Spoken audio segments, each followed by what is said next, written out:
In today's video, we'll tell you a few scary stories based on real events. Don't forget to subscribe and write in the comments what time you're watching this video. Enjoy listening. In the small town of Villisca, Iowa, there's a house that has been a source of terror for over a century. The house, a simple two-story white building, sits quietly on a corner lot, seemingly no different from the other homes around it. But the truth is, this house holds a darkness within it, one that refuses to fade no matter how much time passes. It's a place where the line between the living and the dead is blurred, and the past has a way of haunting the present. On the night of June 9, 1912, a crime was committed here so brutal, so chilling, that it left a scar on the town that would never heal.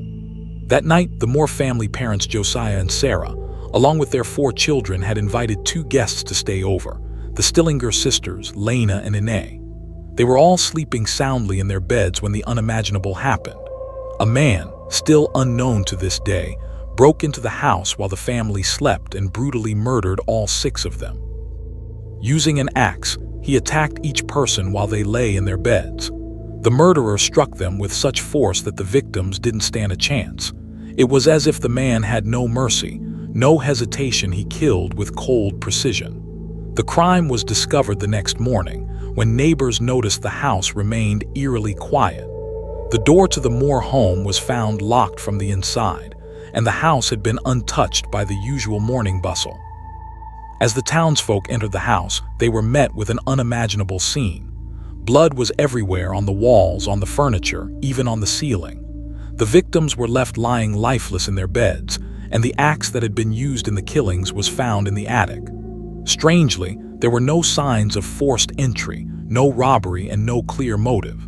The murder case shocked the nation, but despite extensive investigations, the killer was never found. Many theories were proposed, from a disgruntled ex-employee to a deranged local man, but nothing concrete ever emerged.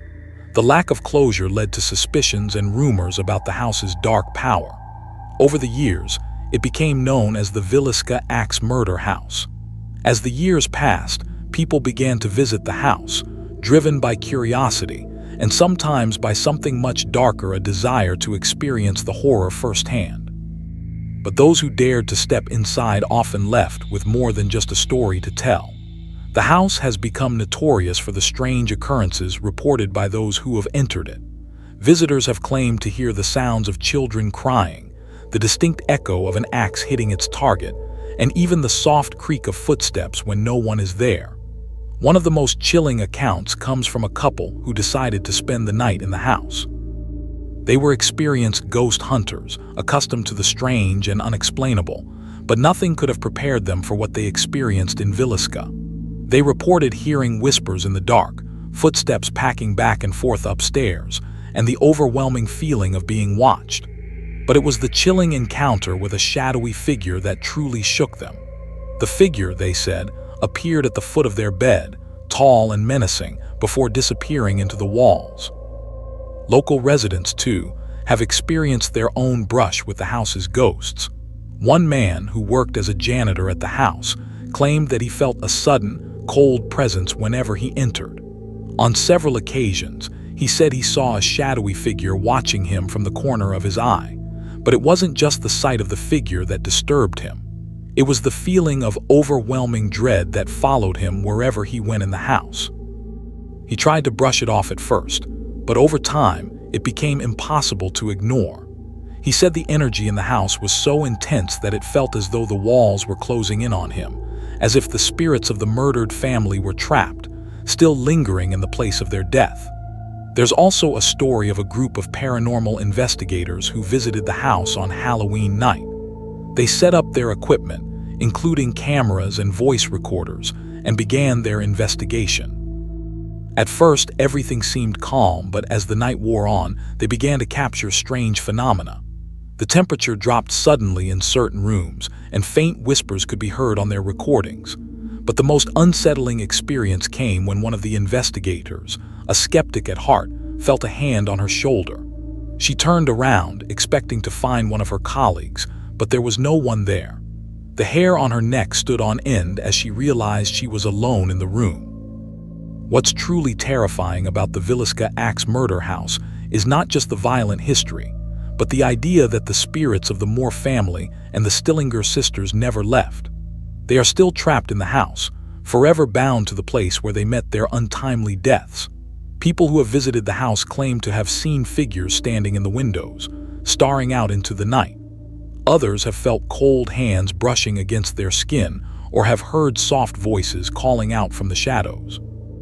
Despite its dark history, the Villisca Axe murder house remains a place of intrigue and fascination. People come from all over the world to experience its chilling atmosphere, hoping to capture evidence of the paranormal or perhaps just to confront their own fears.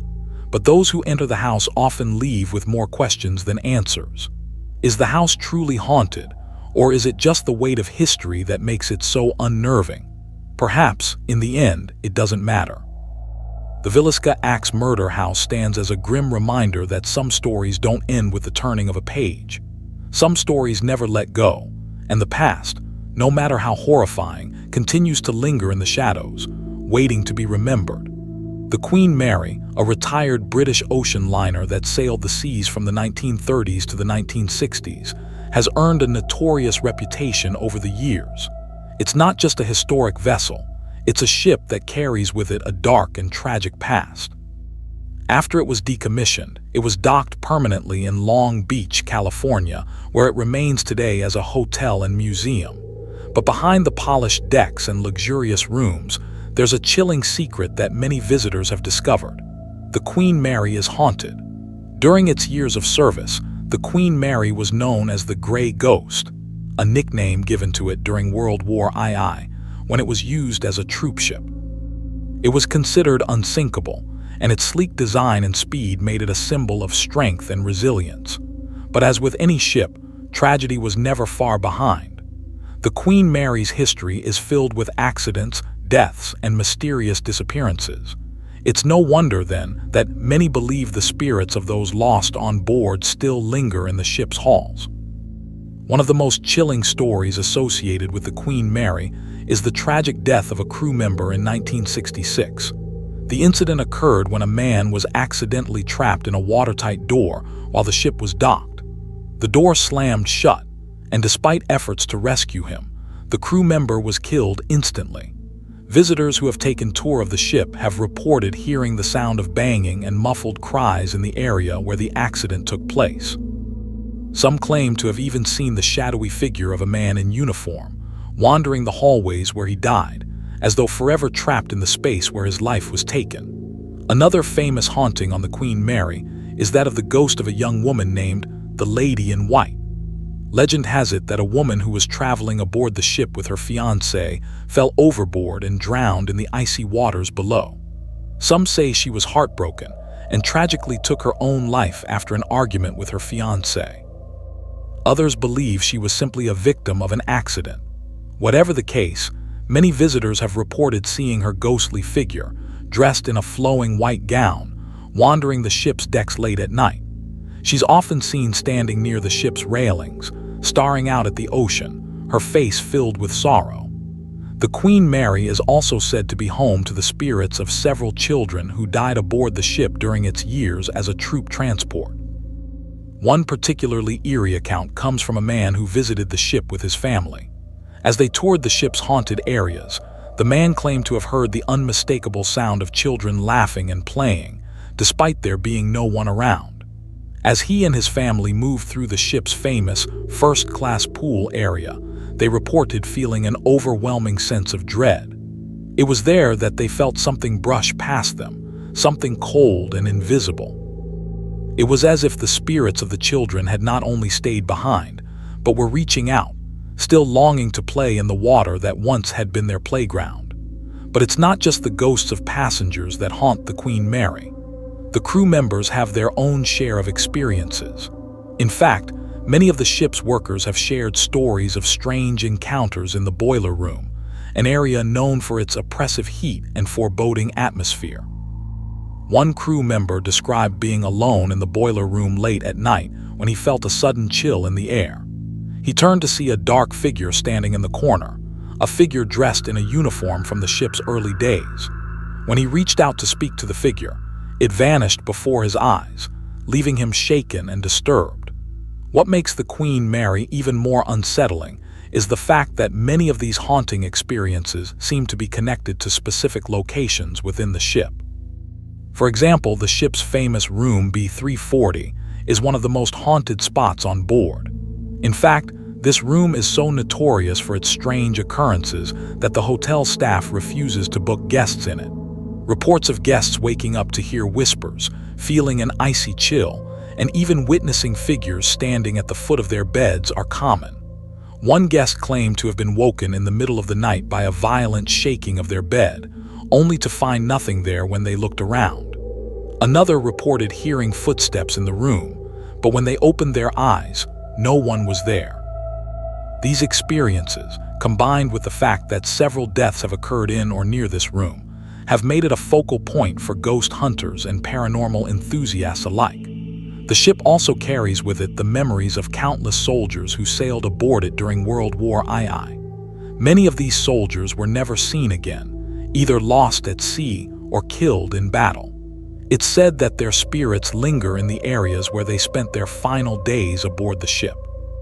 Some guests have claimed to feel an unsettling presence in certain parts of the ship, as if they were being watched by invisible eyes. One woman who took a late-night tour of the ship described walking down a long hallway when she suddenly felt someone grab her arm. She turned, expecting to see a fellow guest, but there was no one there.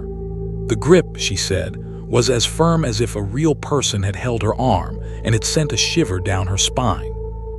Despite its dark and eerie history, the Queen Mary remains a popular destination for tourists. The ship attracts thousands of visitors each year, many of whom come hopping to encounter something supernatural. Some leave with little more than a story, while others claim to have experienced inexplicable phenomena that they can't explain. But one thing is certain: the Queen Mary is more than just a historic ship. It's a vessel that carries with it the ghosts of those who never left. It is, in every sense of the word, haunted. Perhaps the most terrifying aspect of the Queen Mary is the fact that it's still out there, anchored in Long Beach, silently waiting for the next group of brave souls to step aboard. Whether you believe in ghosts or not, the history and tragedy surrounding this ship is undeniable. It is a place where the past refuses to stay buried, and the spirits of the dead continue to walk its decks. For some, the Queen Mary is a hotel, a museum, or a piece of history. But for others, it is a place where the line between the living and the dead is permanently blurred, and the echoes of the past can still be heard in the haunted halls. In 1974, a small house in the quiet town of Amityville, New York, became the site of one of the most infamous and chilling tragedies in American history. It was here that Ronald DeFeo Jr., a 23-year-old man, brutally murdered his entire family, his parents, 2 brothers and 2 sisters, while they slept in their beds. The case would become a national sensation, but the horrors didn't end with the murders. What followed, and what would forever be associated with the house, were reports of terrifying paranormal activity that would grip the Lutz family, who moved in shortly after the killings. The DeFeo murders shocked the community and made headlines across the country. Ronald DeFeo Jr. was arrested and later convicted of the killings. But despite the conclusion of the criminal case, rumors began to spread about the house. People whispered that something dark, something evil, had taken over the home, and that the deaths were not just the work of a troubled young man, but the result of an evil presence that haunted the house. In December of 1975, less than a year after the murders, George and Kathy Lutz, along with their 3 children, moved into the house on 112 Ocean Avenue, unaware of the horrific history it carried. At first, everything seemed normal. They were excited to start their new life in their beautiful, spacious home. But soon, strange occurrences began to disrupt their peace. It started small. Doors would open and close on their own. The temperature would drop unexpectedly, and they heard strange noises coming from the walls, like scratching or tapping sounds. But these unsettling events were only the beginning. One night, George Lutz woke up in the middle of the night, feeling an overwhelming sense of dread. He went downstairs to investigate, only to find the house eerily cold. The temperature had plummeted so drastically that his breath was visible in the air, despite it being a warm summer night. It wasn't just the temperature that was strange. He claimed to have felt the presence of something watching him. He turned to see a strange greenish slime dripping from the walls, and the smell of something foul filled the room. The longer he stood there, the more intense the feeling of malevolence became. It was as if the house itself was alive, its very walls pulsating with an unearthly energy. Kathy Lutz also experienced strange visions and disturbing dreams. She would often wake up to see dark, shadowy figures lurking in the corners of the room. Sometimes, she felt as if someone or something was standing over her as she slept, watching her. But what was even more terrifying was the way her children began to change. Her youngest daughter, Missy, became obsessed with an imaginary friend named Jody, who appeared to her as a pig-like creature with glowing red eyes. Missy would spend hours talking to Jody, telling her parents stories about the creature, even claiming that it had visited her in the night. As the days went on, the supernatural activity escalated. The family reported hearing loud banging noises in the middle of the night, as if something heavy was being thrown against the walls. Objects would move on their own, and furniture would shift inexplicably. But it wasn't just the physical disturbances that scared the Lutzes, it was the sense of pure evil that seemed to pervade the house. George Lutz said that he would sometimes feel as though he were being drawn to the basement, an area of the house that was especially dark and ominous. He claimed that the closer he got to the basement, the more he felt a powerful force pulling him down, as if the house itself was trying to consume him. The Lutz family also noticed a drastic change in their behavior. George began to have violent outbursts, while Kathy felt a growing sense of anxiety and depression. The children, too, seemed to be affected, becoming restless and fearful of the house. The once happy and healthy family was now falling apart, and they began to fear for their safety. In just 28 days, the Lutzes fled the house, leaving behind most of their belongings and never returning. The Lutz family's experience would later be turned into a best-selling book and a film series, making the Amityville Horror one of the most well-known paranormal events in modern history. But what exactly happened in that house remains a mystery. Was the family truly haunted by the restless spirits of the DeFeo family, or was it simply a case of a house filled with a tragic history that affected the new tenants? Some skeptics believe the Lutzes fabricated the entire story to make money, while others insist that something truly malevolent lurked within the house. Since the Lutz family left, the house has changed hands several times, but the reputation of the Amityville Horror still looms large.